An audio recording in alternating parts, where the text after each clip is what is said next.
Hello everyone, this is Vanshika Tainwala, legal intern on the Lexis and Company for the month of June.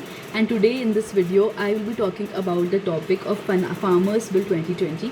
So I will be analyzing the pros and cons and what are the reforms which will be made under the Farmers Bill.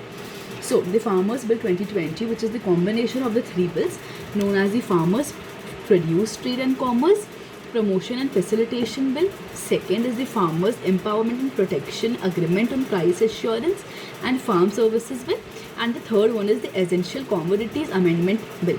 So these three aims to provide the farmers of our country a better ecosystem for selling their agricultural produces, which defines a legal framework for the contract farming and gives directions for the stocking and the agricultural produces, and defines a legal framework. So there is a rampant exploitation of the farmers from so many years. So the government's primary motive behind this is introducing these bills to stop the farmers' exploitation and to encourage the corporate investments in the agricultural ecosystem to make it lucrative for the farmers. So the bill has overriding effect on the state laws regarding this. So the bill is introduced in the farmers bills in the parliament in June 2020, where the both houses passed the bill in September amid all the oppositions and protests by the farmers and the states. So the reforms under the bills are as follows. The first is the Farmers Produce Trade and Commerce Promotion and Facilitation Bill. So through this bill, the government basically aims to provide farmers a new way to sell their products, that is a barrier-free trade, online transactions for buying and selling, and setting up the conciliation board for such disputes. So first is the trade outside the market premises. So by this bill, the government allows the farmers to trade interstate or intrastate without entering into the premises of APMC. APMCs are state registered markets or mandis where the farmer takes his agricultural produce and sell it to different traders. So hence it provides that a buyer can purchase from the producer directly from the farmer outside the physical premises of the market, which is formed under the state agricultural produce market committees. The second is the abolition of the free market. So every state has its own APMC from which the state gets some revenue by levying some expense on the farmers' trades. So the following bill aims to abolish the market fees by not imposing fees on the exchange, but which will happen outside the physical market of the premises. The third is the electronic transaction and the electronic trading and the transaction platform. So employing the bill, the government aims to set up online platforms to facilitate the buying and selling of the farmers' agricultural produce in the trade area through a network of devices and the internet applications, which will result in the physical delivery of the farm produce. The next is the dispute conciliation board. So the bill provides for conciliation boards which will be set up by the subdivisional magistrate in order to arrive at mutually acceptable solutions in case of disputes arising out of transactions between the farmers traders.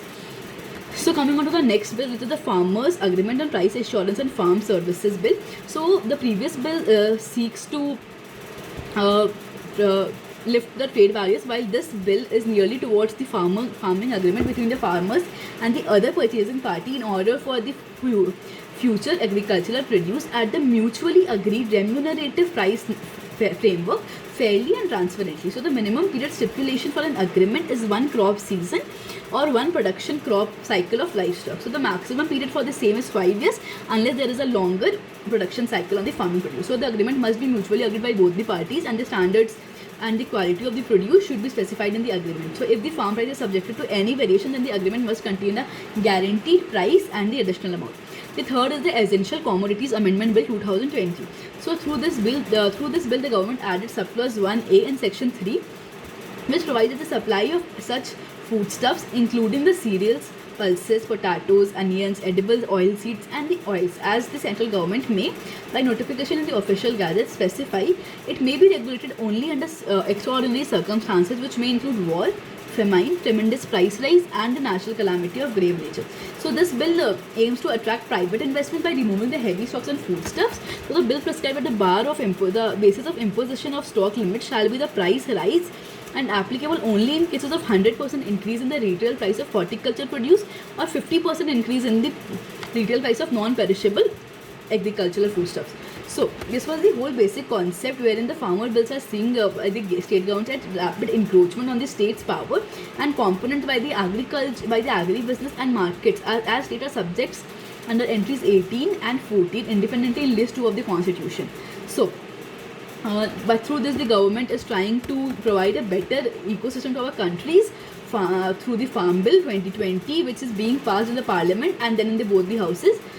So this was the whole basic concept of the Farmers Bill. Hope you understood the basic concept. In the next video, I will try to cover out the protests and the obstacles which are connected to the 3 bills and how can we overcome such issues.